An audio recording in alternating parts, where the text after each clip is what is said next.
ලංකාවේ තේ සහ ආයුර්වේදය ඔස්ට්‍රියාවේ සිතගනී. මත්තල ගුවන්තොටුපළ හා මාගම්පුර වරාය අගමැතිගේ නිරීක්ෂණයට. රංජන් රාමනායකගේ මාධ්‍ය හමුවට රාජකීය දෛවඥයාගේ හඬ කඩාවදී. ඇමති රාජිත සේනාරත්න සිංගප්පූරුවේ රෝහලක. පාලවියේදී කන්ටේනරයක් දුම්රිය ගමන් නවත්වයි.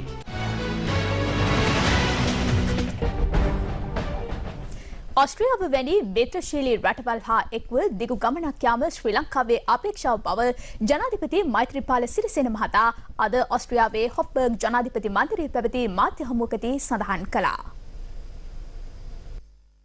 මෙම මාධ්‍ය හමුවට ඔස්ට්‍රියා ජනාධිපතිවරයා සහ දෙරටේ රාජතාන්ත්‍රික නිලධාරීන් ඇතුළු පිරිසක් එක්ව සිටියා. I thank President, the people and the government of Austria for the warm welcome accorded to ශ්‍රී ලංකාව සහ ඔස්ට්‍රියාව අතර වූ මිත්‍රශීලී රාජතාන්ත්‍රික සබඳතාවන්ට දශක 6කට වැඩි ඉතිහාසයක් තිබෙනවා. ඔස්ට්‍රියානු ජනාධිපතිතුමා සමග ඉතා ඵලදායී සාකච්ඡාවක් පැවැත්වුවා. අපේ සබඳතා තව තවත් ශක්තිමත් කර ගැනීමේ අවස්ථාවන් පිළිබඳව මෙහිදී සාකච්ඡා කෙරුණා. අපේ පූර්ණ අවධානය යොමු වූයේ සාර්ථක ද්විපාර්ශ්වීය සබඳතා, සංස්කෘතික, අධ්‍යාපන හා ක්‍රීඩා යන ක්ෂේත්‍රයන්හි සහයෝගීතා පුළුල් කිරීමට උපකාරී වන වෙළඳාම සහ අන්‍යෝන්‍ය වෙළඳ කටයුතු කෙරෙහි. ශ්‍රී ලංකාවේ සාමය හේතුකොට දැන් සිදුවීමෙන් පවතින වෙනස්කම් තුළින් අපේ රටවල් දෙකටම ප්‍රයෝජන ගත හැකි වීම සහතික කිරීමට අපි සමීපව එක් වී වැඩ කරනවා. අපේ වෙළඳ පිරිවැටුම් ප්‍රමාණය එළඹෙන වසරවල ප්‍රවර්ධනය වනු දැකීම අපේ පූර්ණ අපේක්ෂාවයි. ශ්‍රී ලංකාවේ තේ ඔස්ට්‍රියාවේ ජනප්‍රිය වෙමින් පවතින බවත් ආයුර්වේදයේ ඔස්ට්‍රියානු සංචාරකීන්ගේ ආකර්ෂණය දිනා ඇති බවටත් මට දැනගන්නට ලැබුණා.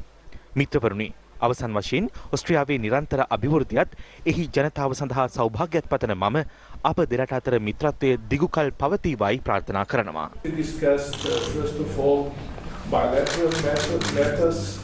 ද්විපාර්ශ්වික වෙළඳාම් කිරීමේ පහසුව පිළිබඳව පසුගිය වසර කිහිපය තුළ සිදු වූ සංවර්ධනය පිළිබඳ අප සෑහීමකට පත්වනවා. වෙළඳාම වැඩි වෙමින් පවතිනවා. එහෙත් එය අනාගතයේදී තවත් වර්ධනය කර ගැනීමට ඉඩකඩ පවතිනවා. සංචාරක ව්‍යාපාරය දෙරටටම වැදගත් වෙනවා. සංහිඳියාවේ ක්‍රියාවලිය ශ්‍රී ලංකාවේ ක්‍රියාත්මක වන ආකාරය ගැන දැන ගැනීමට ලැබීම ගැන සතුටු වෙනවා. How the reconciliation process is making progress. නිල් වික්‍රමසිංහ මහතා අද හම්බන්තොට නිරීක්ෂණ චාරිකාවක නිරත වුණා. අද පෙරවරුවේ මත්තල ගුවන්තොටුපළට පැමිණි අග්‍රාමාත්‍යවරයා එහි කටයුතු පිළිබඳ සොයා බැලුවා.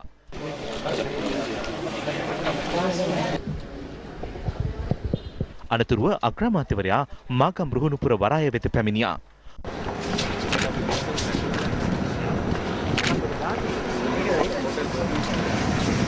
වරායේ වර්තමාන කටයුතු පිළිබඳ සොයා බැලූ අග්‍රාමාත්‍යවරයා අනතුරුව පැමිණියේ හම්බන්තොට ජාත්‍යන්තර සම්මන්ත්‍රණ ශාලා පරිසරයටයි.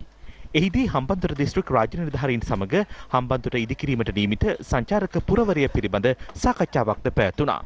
විදේශීය ආයෝජන, විදේශීය සම්පත්, විදේශීය අරමුදල් මේ අසාර්ථක ව්‍යාපෘති වලට යොදවලා අපි බලාපොරොත්තු වෙනවා මේ ව්‍යාපෘති සක්‍රිය කිරීම තුළින් තව දුරටත් මේ ප්‍රදේශයේ ජනතාවගේ විරැකියා ප්‍රශ්නය, ආර්ථික ප්‍රශ්නය, හොඳ රෝහල් පද්ධතියක්, උදාගම්මාන හරහා නිවාස ප්‍රශ්නය විසඳීම, ඒ වගේම අක්‍රිය භාවයට පත් වී තිබෙන ව්‍යාපෘති සක්‍රිය කිරීම ගරු අග්‍රාමාත්‍යතුමාගේ මේ වැඩසටහනේ ඒකායන අරමුණයි. ඉන්පසු හම්බන්තොට සූරියවැව ජාත්‍යන්තර ක්‍රීඩාංගණයේද අග්‍රාමාත්‍යවරයාගේ නිරීක්ෂණයට ලක් වුණා. හම්බන්තොට ඉදිකෙරෙන තොරතුරු තාක්ෂණ ගම්මානය මුල් කරගෙන රැකියා බිහි කරන බව අග්‍රාමාත්‍යවරයා පැවසුවා. ඉන්දියාව සමග මීට ඉස්සෙල්ලා සීපා කියලා ගිවිසුමක් ඇති කරන්න ගියා. එතනදී බඩු භාණ්ඩය පමණක් නෙමෙයි අපේ වෘත්තීන්ුත් විවෘත කළා එන්ට අවසර දෙන වැඩසටහනක් තිබුණේ. ඒත් මේ ඡන්දෙදී අපිට වෘත්තීන් වලට යවන්න උවමනා නැහැ. අපි ඒක දැන් තියෙන ක්‍රමයට පාලනය කරමු. අපිට අඩුවක් තිබෙනවා නම් දැන් කරනවා වාගේ වීසා දෙන්න පුළුවන් ඒ හේතු අනුව. නැත්තම් දෙන්න උවමනා නැහැ. අපිට භාණ්ඩයට සීමා කරන්න විතරයි. ඒකට ඉන්දියාව එකඟ වුණා. මේ වැඩසටහනෙන් දැන් අපි ඉන්දියාව එක්ක සාකච්ඡා කරගෙන යනවා විශේෂයෙන්ම අපි කොහොමද පරිපාලන බාධක ඉවත් කරන්නේ? තීරුබදු නොවන පරිපාලන බාධක ඉවත් කරන්න. අන්න ඒක අපිට දෙන ලොකුම ප්‍රශ්නේ. නියෝජ්‍ය අමාත්‍ය රංජන් රාමනායක මහතා අද කැඳවා තිබූ මාධ්‍ය හමුවක් අතරතුර දුරකථනයෙන් විශේෂිත පුද්ගලයෙකු සම්බන්ධ කරගත්තා. තම ජංගම දුරකථනයෙන් හිටපු රාජකීය දෛවඥ සුමනදාස අබේගුණවර්ධන මහතා සම්බන්ධ කර ගැනීමෙන් එම සංවාදය මාධ්‍යවේදීන්ට ඇසීමට නියෝජ්‍ය ඇමතිවරයා ඉඩ සලසා දුන්නා. ඔව් ඒකෙන් අරන් තියෙනවා ඔය DV උපුල් කියන එක්කෙන එයා අරන් තියෙනවා මිලියන 76ක්.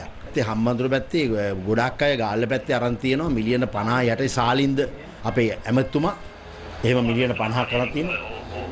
ඉතින් ඔයා මොකද දන්නේ නැහැ නේද ලංකාපුත්‍ර බැංකුවෙන් සල්ලි? මම දන්නවා මේක අර අන්තිමට ඕකේ සභාපති නෝන කෙනෙක් හිටියා ලංකා බැංකුවෙන් ඇවිල්ලා කළා. ඔව්. ඕකේ වත්තේ මොනවද හරි අකමැත්තෙන් හිටියේ මොකද ඕකේ වැඩ කරන්න බෑ මොකද ඉහළින් එන ඕඩර්ස් වලටම දෙන්න ඕන මෙත්තුවා. හිටපු ජනාධිපතිවරයාගේ නක්ෂත්‍ර කටයුතු වෙනුවෙන් සේවය කළ පුද්ගලයෙකුට මිලියන 67ක මුදලක් ණය වශයෙන් ලබා දී ඇත. නෑ ඔයා නෙමෙයි. මැතිතුමා දුන්නු නැකතෙන් තමයි මෙයාට අවුරුදු දෙකකට ඉස්සෙල්ලා යන්න උනේ. ඒකට ඔබතුමාට ජනතාවගේ ස්තුතිය පිරිනැමෙනවා.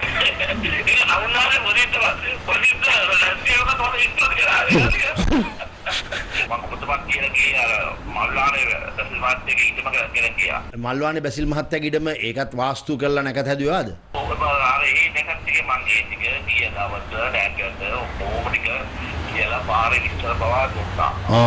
එතකොට ඒ ඉඩම කාගේ නමට තියෙන්නේ? නෑ නෑ ඒක අරන් තියෙන්නේ මට පේන්නේ වාගේ මහත්තයා මට කර හැටියට.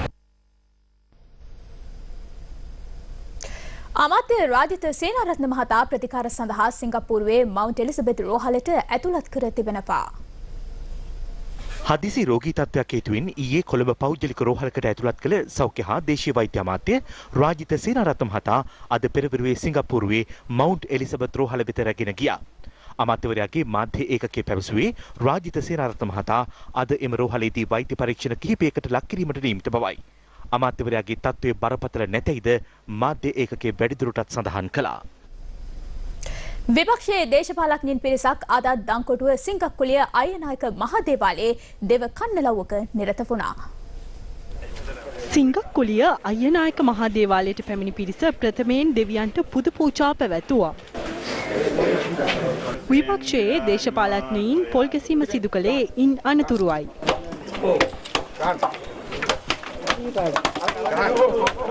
රටට වඩා හොඳ හෙටක් ඇති කිරීම සඳහා වෙන දේට අයනායක දෙවියන් ඇතුළු මේ ප්‍රදේශයේ විශ්වාසයන් පවතින අයගේ ආශිර්වාදය ලබා ගැනීම සඳහා තමයි අද මෙම දේව කන්නලව්ව සිද්ධ කෙරුණේ. ඉතිහාසයේ ඉඳලා මේ රටට පක්ෂ මිනිස්සු විරුද්ධ මිනිස්සු හිටියා.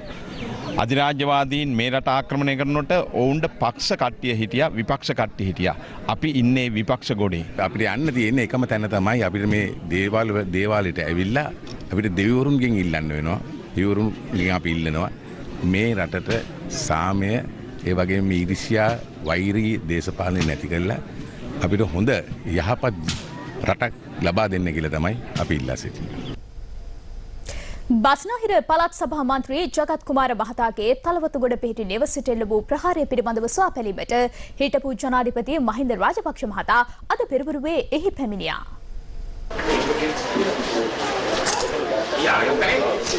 ශ්‍රී ලංකා නිදහස් පක්ෂයේ විපක්ෂයේ නියෝජනය කරන මන්ත්‍රීවරුන් වෘත්තීය සමිති නායකින් ඇතුළු පිරිසක්ද මේ අවස්ථාවට එක්ව සිටියා. මාත් එක්ක ඉන්න හැමෝටම මේ එක්කෝ ගුටි ගන්න වෙනවා මේ වගේ නැත්තම් හිරේ යන්න වෙනවා FCID එකට යන්න වෙනවා. ඉතින් මේක තමයි මට පේන මේක ට්‍රෙන්ඩ් එකක් නේ. දැන් මාධ්‍යයටත් එහෙමනේ බනින්නේ. මාධ්‍යයත් මහින්ද රාජපක්ෂගේ කියලා මේ අපි දන්නවා කියලා මේ වැඩේ තියෙන්නේ මාධ්‍ය බනින්න නිහඬ වෙනවා. මට පේන්නේ ඒකයි. මාධ්‍ය ටිකක් නිහඬ කරගන්න පුළුවන් මොකද අයිතිකාරයෝ නිහඬ කරන්න පුළුවන්. මාධ්‍ය කරුවා නිහඬ කරන්න අමාරුයි. දැන් ඇත්ත කතාව.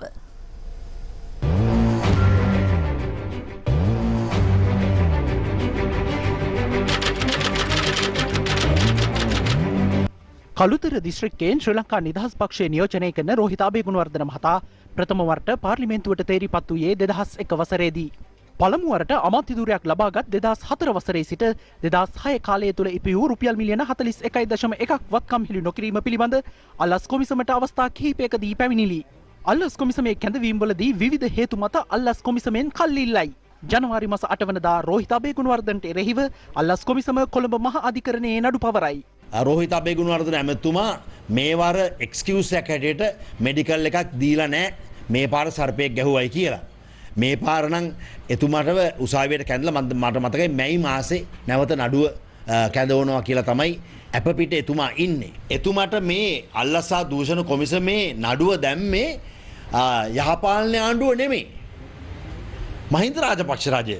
රෝහිත ගුණවර්ධන ඇමෙතුමා කියනවා නම් මේ විමර්ශනය කරන එක පලිගැනීමක් කියලා මහින්ද රාජපක්ෂ එතුමාගේ නායකයමයි පලි අරන් තියෙන්නේ. විශ්‍රාමික අගවිනිසුරු සරත් සිල්වා මහතාගේ මෑත කාලීන ප්‍රකාශ අදත් දේශපාලන වේදිකාවේ විවේචනයට ලක් වුණා. අපි දකිනවා නොයෙකුත් නාටකම් දැන් බලන්න ඒ කාලේ ඔන්න එක්සත් ජාතික පක්ෂයෙන් අපේ පක්ෂයට එනකොට අග්‍රවිනිශ්චයකාරවරයෙක් හිටිය එතුමා ඒකට අවසර දුන්නා 17ක් ආව යුද්ධ දිනවන්න කියලා. ඊට පස්සේ තව ලොට් යුද්ධ දිනුවට පස්සේ තව ලොට් එකක් ආවා.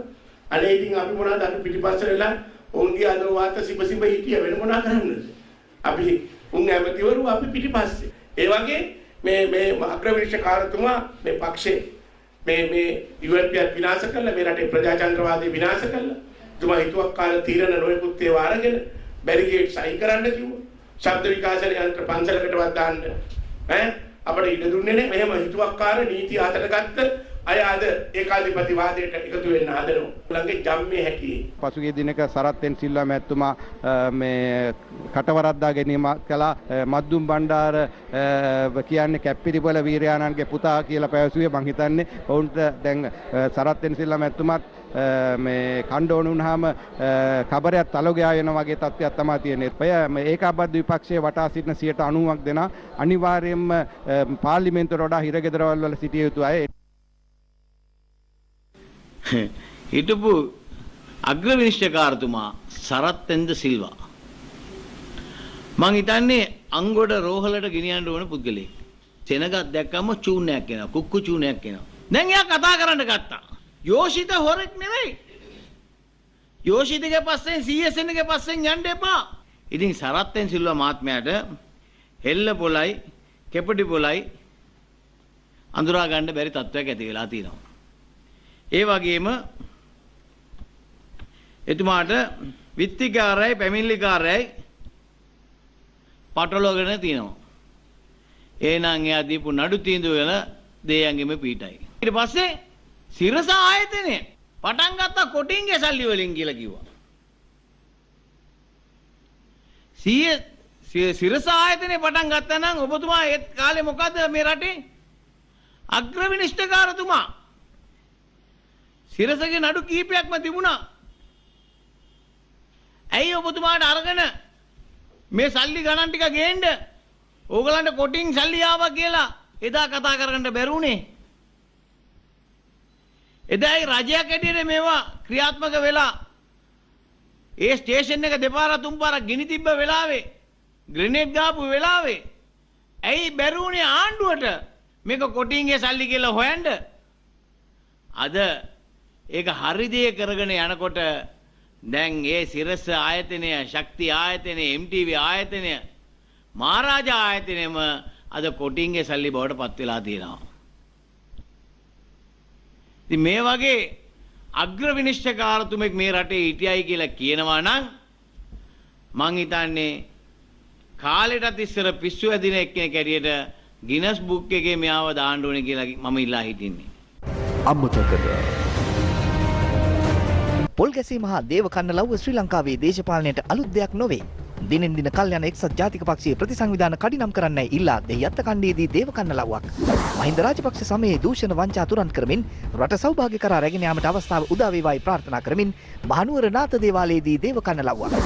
පසුගිය වසරේත් දකුණු පළාත් මහ ඇමතිවරයා ප්‍රමුඛ පිරිසක් ජනාධිපතිවරණයෙන් පසු නිදහස් සන්ධාන ආධාරකරුවන්ට එල්ලවන තර්ජන සහ පාරදීම් වලට එරෙහිව සීනිගමදී දේව කන්නලව්වක් සිදු කළා. ඒ දවස්වල මහින්ද රාජපක්ෂ ජනාධිපතිවරයා ඉවත් කිරීම ඉලක්ක කරගෙන සහ ඕකේ අකටුකම් පිළිබඳව පොල් ගැසීමේ ව්‍යාපාරයක් තිබුණා. හැබැයි ඒ හැම පොල් ගැසීමේ ව්‍යාපාරයකටම සල්ලි වලට පොල් අරගෙන තමයි පොල් ගැසීමේ ඒ කාර්ය කළේ. අපිට පුළුවන්කම ලැබුණා ජනවාරි 8 වෙනිදා ඔහුගේ සංස්කෘතිය, මහින්ද සංස්කෘතිය, ඔහුගේ නරුම පාලනය අවසන් කරා. නමුත් අද පොල් ගහනවා ඒ මේ ආණ්ඩුව ඉවත් කරන්න කියලා මහින්ද රාජපක්ෂ ඇතුළු කණ්ඩායම හැබැයි ඔවුන් මේ පොල් ගහන පොල් මිලදී අරගන්නේ නෑ. ඔවුන් රජයේ වතු වලින්ම පොල් වලින් කඩාගෙන තමයි මේ පොල් ගහන්නේ. ඉතින් මේක තමයි මහින්ද රාජපක්ෂ ඉවත් කිරීමට අදාළව පොල් ගැනීමේ ව්‍යාපාරයක්.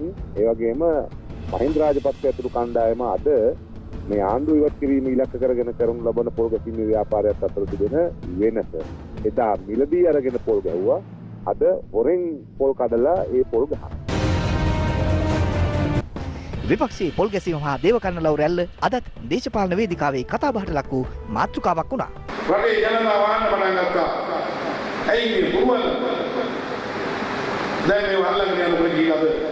මේවා අහෝසි කරන්නේ CID එක. පොල් ගහන පිළපාණිය රටේ වංචාව දූෂණ විවාදී ද සමහර අය කරන CID අය වැඩ කරන්නේ වැඩ පස්සේ යනවා. හොරකම් කරන්නේ කවුරු? හොරකම් කරන්නේ කවුරු? වැඩ කරන කවුරුද කියලා බලන්න. අමතකද